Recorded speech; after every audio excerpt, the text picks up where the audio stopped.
Boa tarde, Débora. Boa tarde, os ouvintes. Eu vou colocar aqui o vice-líder do governo, Evair de Mello, para conversar com vocês diretamente. Eu acho que ele está mais munido de informação do que ele tem muito trânsito aqui no Congresso, ele tem muito trânsito no Palácio do Planalto. Eu acho que a gente vai poder explorar bastante esses últimos acontecimentos que a gente teve. Por favor, líder. Eu vou falar com a Débora. Olá, tudo bem? Ei, Débora, boa tarde, tudo bem? Tudo bem, Evair. Então tá aqui com a gente ao vivo para poder falar um pouco mais. Você que é líder aí, né, do governo, então pode explicar um pouquinho mais para a gente como que está essa movimentação, como que está esse diálogo, inclusive, do presidente Jair Bolsonaro com esses caminhoneiros que ainda insistem aí nessa paralisação. Como que está essa movimentação agora nesse momento? Existe aí uma possibilidade de um diálogo aí do presidente Jair Bolsonaro junto com a categoria? Já foi tido, né, um áudio do presidente Jair Bolsonaro para poder tentar realmente aí, né, chegar no comum acordo para que tudo volte à total normalidade, mas ainda não foi muito bem, parece que aceito esse áudio, não foi muito bem atendido o pedido do presidente. Existe uma possibilidade, então, de uma conversa realmente? A gente tinha uma expectativa deles serem atendidos no Palácio do Planalto. Como que está isso por parte aí do governo? Como que vocês estão vendo isso? Débora, agradeço a oportunidade de estar conversando com os brasileiros nesse momento. E é preciso dizer, assim, a origem desse movimento e dessa organização. Na verdade, os caminhoneiros, representando o sentimento dos brasileiros, mobilizaram toda a sociedade e fazem uma manifestação, acho eu, legítima.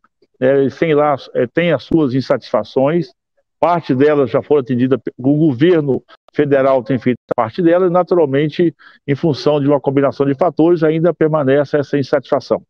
O presidente Jair Bolsonaro tem uma boa interlocução com os caminhoneiros. O ministro Tarcísio sempre teve um diálogo constante. É conhecido o fato do ministro ter mais de 40 grupos de caminhoneiros em todo o Brasil. Ele fala pessoalmente com essas categorias. Estão conversando desde a noite de ontem. E toda a equipe do governo, a equipe econômica, a equipe da infraestrutura e, naturalmente, resguardado aí o ambiente da negociação também, o entorno do presidente da República, estão em negociação e conversa, porque é muito mais do que a demanda dos caminhoneiros.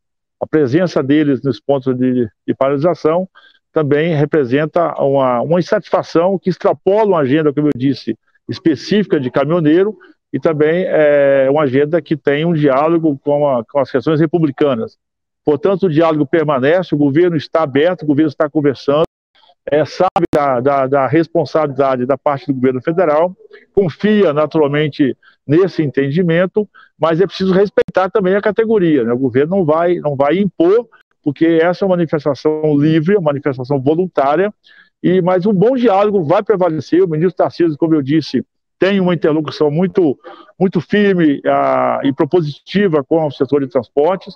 Os caminhoneiros são peças importantes, o governo tem feito um esforço extraordinário, mas essa categoria, como eu disse, ela também está trazendo sentimentos que não são só específicos dos caminhoneiros, trazem outras pautas e outras agendas, que é preciso também que outras instituições públicas também possam dar as suas respostas.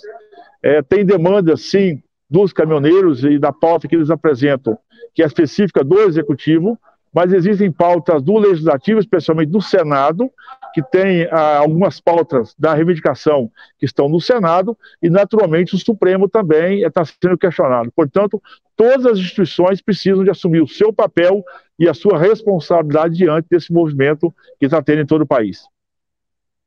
Deputado, uma coisa que a gente sabe que também tem pesado bastante, existe uma grande expectativa, nessa questão também dessa guerra de poderes, assim, essa disputa de poderes, né, que está acontecendo agora, que a gente também tem acompanhado, inclusive o presidente Jair Bolsonaro, né, já tem dito a alguns auxiliares que está avaliando aí apresentar nos próximos dias um pedido de impeachment aí do presidente do TSE, Luiz Roberto Barroso, né, de acordo com informações que também já estão sendo divulgadas. Eu queria saber como que está esse posicionamento aí realmente, assim, esse posicionamento do governo em relação ao TSE. A gente viu hoje mais cedo uma fala do do ministro, inclusive do Luiz Roberto Barroso, ele que respondeu, né, a cada uma das afirmações do presidente Jair Bolsonaro, inclusive sobre fraude nas eleições, né? Acho que eu acredito que o senhor chegou a acompanhar, inclusive, essa fala hoje mais cedo do ministro Barroso, né? Então eu queria que você trouxesse um pouco para a gente dessa visão do governo de agora. Realmente existe essa possibilidade, então, aí desse pedido de impeachment por parte do presidente Jair Bolsonaro, do presidente do TSE. Como que está isso? Como que vocês viram também essa fala do TSE hoje pela manhã? O primeiro, eu vou usar duas frases muito comum usado aqui em Brasília, que eu aprendi a usar recentemente. Uma delas é do ministro Paulo Guedes, que a democracia é barulhenta, né, no sentido dela permitir a liberdade de expressão, de manifestação. Essa é a democracia. Então, essa é uma frase que eu aprendi e tenho aplicado no meu dia a dia. A segunda é uma frase sempre dita pelo presidente Jair Bolsonaro, que ele vai julgar dentro das 4 linhas da Constituição. O Supremo, na verdade, está esboçando alguma reação ou alguma resposta daquilo que ele foi questionado muito tardiamente. Eu lamento muito. O Supremo tem tempo, tem assessoria para ter se manifestado imediatamente diante de todos os questionamentos. Não são feitos pelo presidente Jair Bolsonaro, que também sempre foi muito crítico a algumas posturas do Supremo, mas a sociedade civil também, ela está engasgada com algumas decisões do Supremo, e tudo isso vai alimentando essa decisão e essa atitude de tomar algumas coisas um pouco mais drásticas. O Supremo tem sido conivente com algumas questões claramente inconstitucionais, como, por exemplo, quando ele manteve os direitos políticos da presidente Dilma, o presidente Lewandowski, que estava presidindo a sessão do Senado. Eu digo da minha presença política, eu estava lá, aquilo foi o primeiro gesto claro que o Supremo, naquele momento ali, agiu com o coração. Ele deveria ter feito uma intercepção. E, naturalmente, tem tantas outras agendas depois. Eu sou muito ligado ao setor do agro, mas você pega a decisão absurda do Supremo na questão do Fundo Rural. Uma decisão que era 11-0, o Supremo fez uma revisão um tempo depois, quase uma década depois, e por 6-5 reviu o seu voto, deixando na ilegalidade centenas de milhares de empresas em todo o país. A última decisão do precatório, o Supremo deveria ter tido o bom senso e o equilíbrio de saber que tem pautas e tem pautas. E nesse momento não poderia tratar desse tema da forma com que tratou. E tantas outras agendas dessa casa, a própria abertura do texto do marco temporal de terra indígena, para mim, assim, o Supremo está reinventando uma jabuticaba. Né? Marco temporal tem data, está escrito um texto. Não haveria nenhuma necessidade técnica ou política de nós, nesse momento, tratarmos dessa pauta, trazendo insegurança no campo brasileiro. O que eu quero dizer com isso? Que o Supremo, ele não é só, às vezes, fica debitado só no enfrentamento do presidente. A sociedade civil também está muito triste, né, e revoltada com algumas decisões que o Supremo tem tomado, o que não representa o sentimento brasileiro. Então, ele também tem responsabilidade nessa angústia, nessa aflição dos brasileiros, porque há muito tempo o Supremo perdeu essa legitimidade em função de decisões como essa, que eu disse aqui, coisas práticas do nosso dia a dia.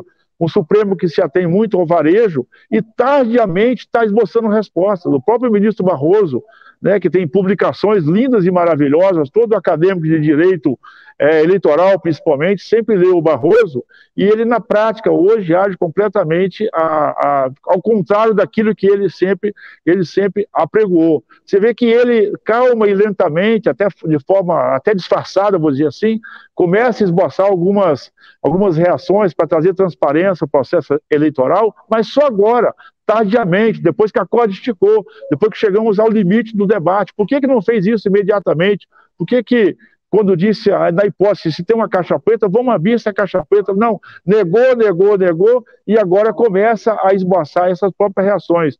O próprio ministro Alexandre de Moraes também tem se comportado usando da prerrogativa constitucional, aí ele usa a prerrogativa constitucional, né, sabe que o Supremo também tem que dar a sua demonstração de bom senso, de equilíbrio, espera-se do Supremo, que é a nossa Suprema Corte, por isso que ela existe, por isso que ela é bem remunerada, por isso que ela é protegida, para ela ajudar no debate, do equilíbrio, do diálogo, da transparência, e tem que apresentar imediatamente suspeita de dúvida o Supremo tem que entrar e tirar a suspeita, porque ela vai, é como uma doença, né? Então eu acho que o Supremo tardiamente esboçou algumas respostas, algumas reações, esperou com que a doença evoluísse, essa doença espalhou por todo o país, e essa indignação não é a indignação do presidente da República. A manifestação nossa do dia 7 deixou muito claro, muito mais do que o presidente estava na rua. O presidente é parte de um contexto brasileiro, né? Só você ir à rua hoje, eu estive em 3 grandes manifestações, em 3 cidades importantes do país, mas se pega no meu Espírito Santo, mais de 30 cidades com mobilizações lá de produtores, de agricultores, de autônomos, gente que economicamente não tem nenhum vínculo com o Estado, gente que só quer trabalhar, que está indignado porque essa dúvida, essa falta de resposta, essa postura dúbia do Supremo, que fica se resguardando das organizações e não faz um diálogo com a sociedade. Então o Supremo tem muita responsabilidade por não ter dado transparência, resposta imediata, aberta ao diálogo. O próprio Barroso nega, e agora começa a fazer algumas ações para tentar trazer respostas do processo eleitoral. Fez um debate desnecessário. Portanto, o presidente da República, ele é parte desses brasileiros que estão indignados, mas a nossa indignação também civil com o Supremo extrapola esse mundo político. Então, naturalmente, o Supremo precisa ter bom senso, ter equilíbrio, reconhecer também que tem as suas falhas e as suas omissões, vão ser responsabilizados, sim, por essa insegurança jurídica que atrapalha o país, e naturalmente eu espero que eles também possam rever posições, e não há nenhum mal no mundo, mesmo quem está empoderado, calçar as sandálias da humildade, usar o poder constitucional que tem, o espaço que tem, para ajudar o país. E o diálogo que o Supremo demorou a fazer, a abertura de diálogo que o Supremo demorou a fazer, o ministro Alexandre de Moraes tomando algumas decisões desnecessárias do momento, poderia ser questionado, poderia ter feito toda uma tramitação, existiam outras ferramentas jurídicas, caso ele quisesse exercer lá o seu poder, que não é investigativo, mas ele quis exercer seu poder de polícia sem nenhuma necessidade, usou uma força desnecessária em muitos momentos. Então, tem que ter essa compreensão que a sociedade civil, e grande parte da classe política, não está satisfeita com aquilo que o Supremo tem nos entregado. O Supremo custa muito caro para nos entregar o pouco que está fazendo. Deputado, eu quero aproveitar aqui essa oportunidade, o Alan Gani também está comigo aqui no estúdio, ele quer aproveitar essa oportunidade aqui de um líder do governo para poder também fazer algumas perguntas. Alan. Obrigado, Débora. Boa tarde, deputado. A minha pergunta, voltando à greve dos caminhoneiros, a pauta que os caminhoneiros estão reivindicando é algo mais concreto, relacionado a preço, ou é relacionado a essa questão do Supremo Tribunal Federal? O que está prevalecendo no movimento? Não, eu já tinha dito isso, aos caminhoneiros nesse momento, eles trazem uma pauta que extrapola interesses da categoria. Isso é algo grandioso, porque era muito fácil os caminhoneiros terem uma manifestação, ressaltando que não são entidades, são principalmente os autônomos, eles assumiram uma bandeira nacional.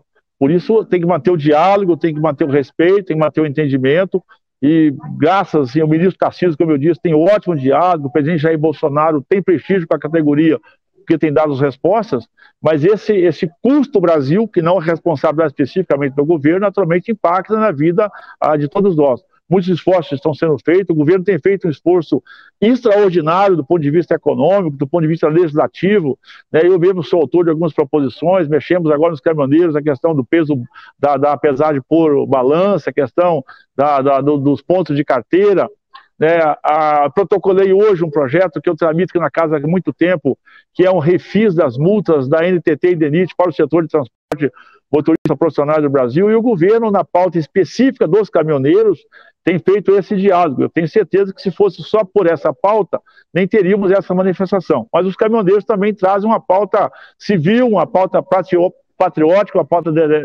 democrática, principalmente nessa insatisfação que outros entes, que outras instituições, além do Executivo, têm dado resposta ao Brasil.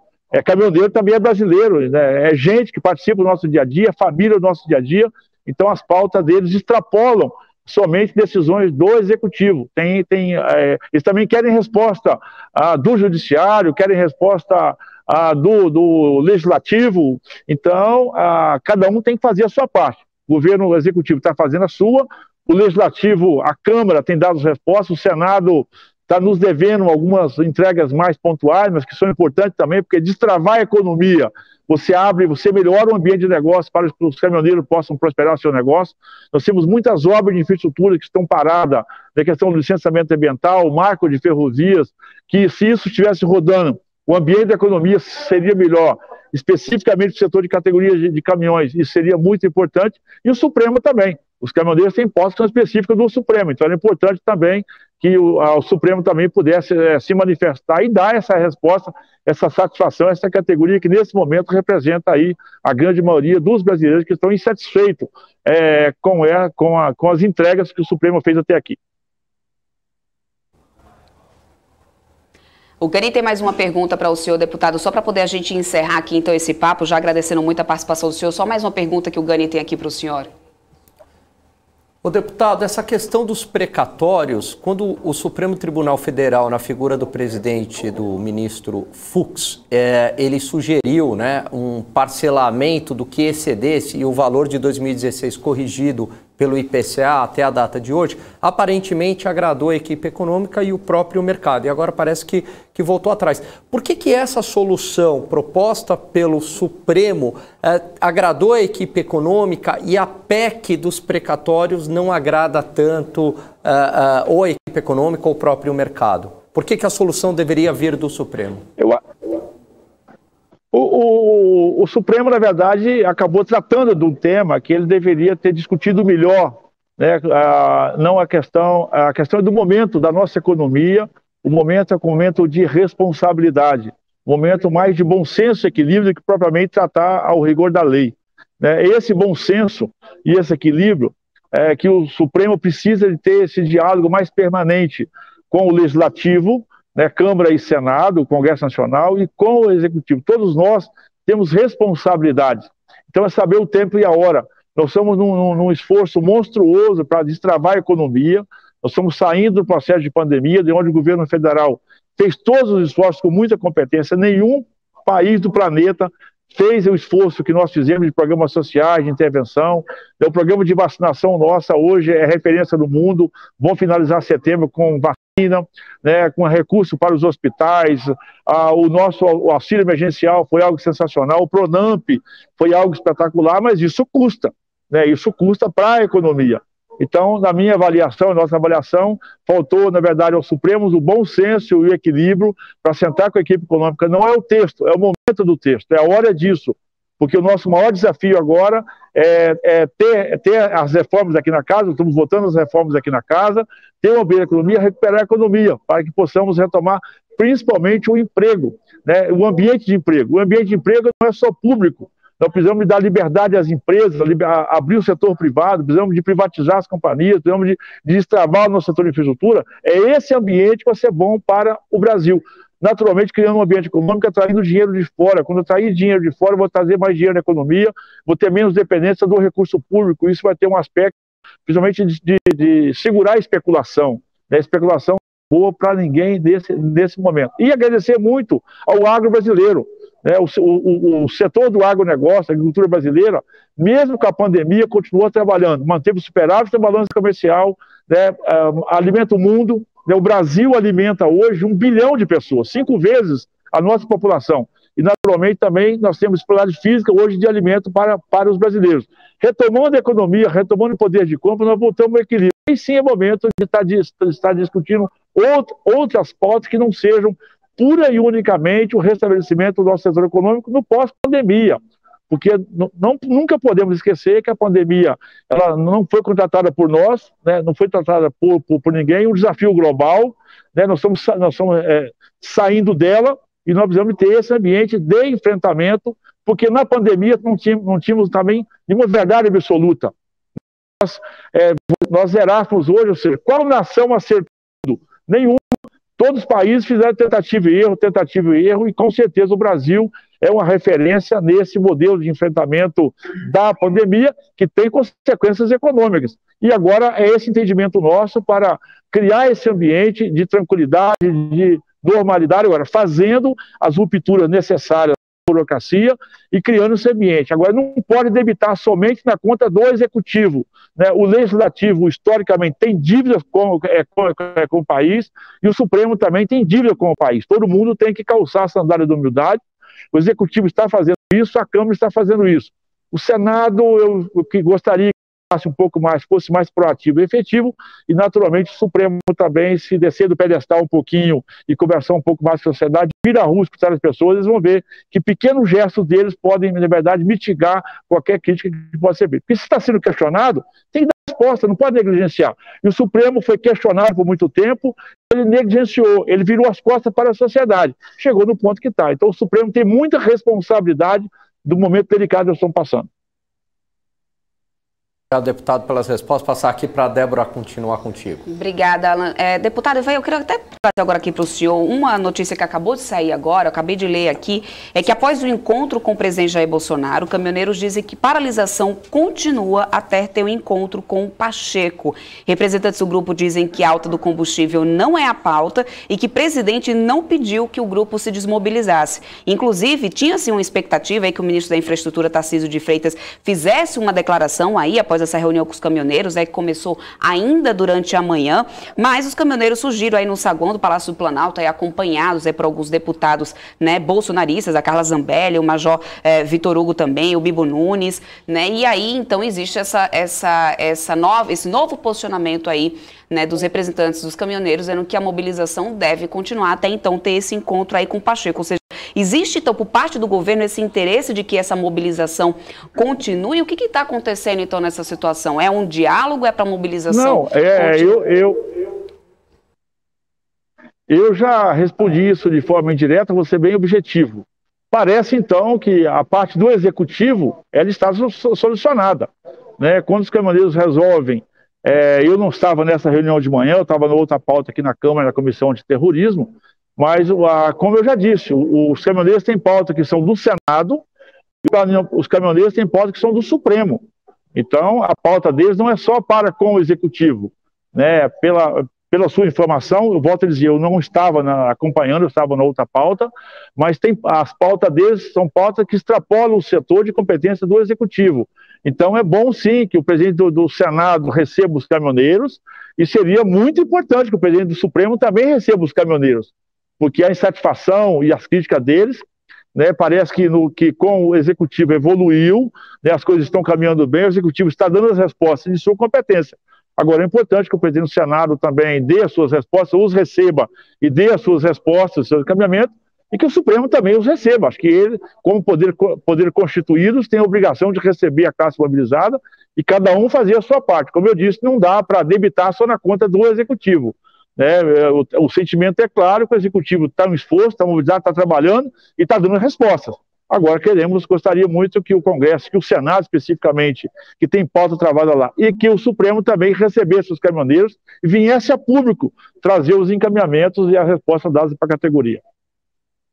Muito obrigada, deputado. Obrigado pela participação do senhor aqui conosco, esclarecendo um pouco aí esse ponto de vista aí do governo. O senhor que é vice-líder do governo aí, né, na bancada aí na Câmara. Muito obrigado. Né, a gente vai continuar a programação por aqui e quem sabe a gente volta a bater um papo aí numa próxima oportunidade. Eu já quero me despedir também aqui do Eric DK. Não sei se ele vai conseguir ouvir a gente, porque o fone está aí com o senhor, mas aí já fica aí um forte abraço aqui para o Eric DK. Ele está passando aqui. Eric, eu estou me despedindo. Eric, eu estou me despedindo. Oi, Débora, aqui de você. Eu acho que... Eu vinha me despedindo aqui de você, me ouve? bem mais rápido do que eu. Te ouço. Inclusive, eu acabei de trazer uma notícia. Aqui, Débora. Ao vivo é assim mesmo, a gente sabe, viu, Eric?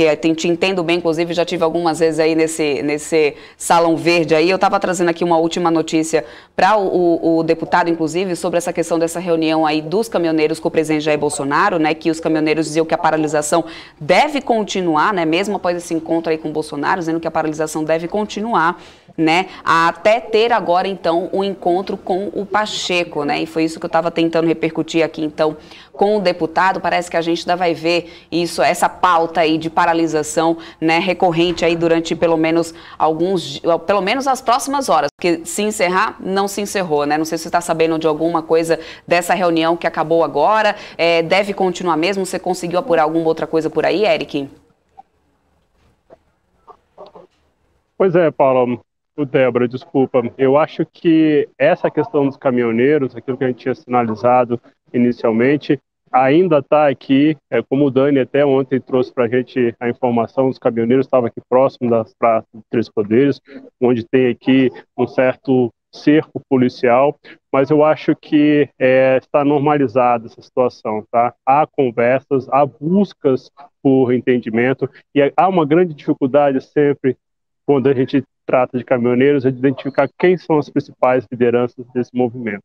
Mas eu acho que a partir de ontem, como você bem colocou no início, Débora, quando o presidente Bolsonaro foi a campo e pediu para desmobilizar e não avançar nessa paralisação, eu acho que então não vai ter uma escalada de paralisação, que seria muito prejudicial. Ou agora é só um movimento que faz parte da demanda, como o próprio vice-líder do governo, Evair de Mello, colocou aqui para a gente no programa, faz parte da demanda, já estão aqui em Brasília, então já vão aproveitar que estão aqui em Brasília para também bater na porta das principais autoridades. Então, eu acho que é o natural, a turma que tem buscado esse diálogo, mas a grande questão, Débora, que é sempre colocada, tudo bem, o presidente do Senado, o presidente da Câmara, o governo vai conversar com a turma que está aqui, mas eles representam o todo, eles representam qual parte desse movimento dos caminhoneiros. Então, há ainda também sempre essa dúvida, por isso que eu acho que pode ter algumas conversas, mas não é por aí que vai se ter soluções em torno da questão dos caminhoneiros, mas eu reforço que o sinal de ontem do presidente Bolsonaro e também a entrada do ministro de Infraestrutura nas negociações, eu acho que nos deixa um pouquinho mais tranquilo com relação a não ter uma escalada na questão da paralisação. Então, Eric, bom, você continua acompanhando tudo aí de pertinho aí de Brasília, a gente também vai estar por aqui, qualquer coisa é só gritar, é só chamar a gente, com certeza a gente deve contar aqui com você na nossa programação ainda. Então, muito obrigada pelas atualizações, Eric, qualquer coisa a gente consegue também acompanhar aí pelo Política Pulse, né, também nesse momento é importante ficar de olho por tudo que está acontecendo, né? É isso aí, Débora, eu acho que a gente conseguiu aqui puxar o vice-líder que está aqui no Salão Verde, a gente já tinha meio que pré-combinado, e a ideia é sempre a gente trazer aqui diferentes visões. A gente, antes do seu programa, junto ali com o Felipe, já tivemos uma visão da turma da oposição, agora a gente teve uma visão da turma da situação, e a ideia, quando a gente trata de política, é sempre deixar esse prisma sempre aberto, com várias opiniões, com várias ideologias e com vários entendimentos diferentes, para a gente, a partir disso, formar um puzzle, a partir disso, formar cenários, e o que interessa no final do dia é trazer informação para o investidor, e o investidor, a partir dessas vantagens, dessas pecinhas, não ser pego de surpresa quando tem questões da política que pode impactar o mercado. Fico por aqui, agradeço aí o espaço, e até a próxima.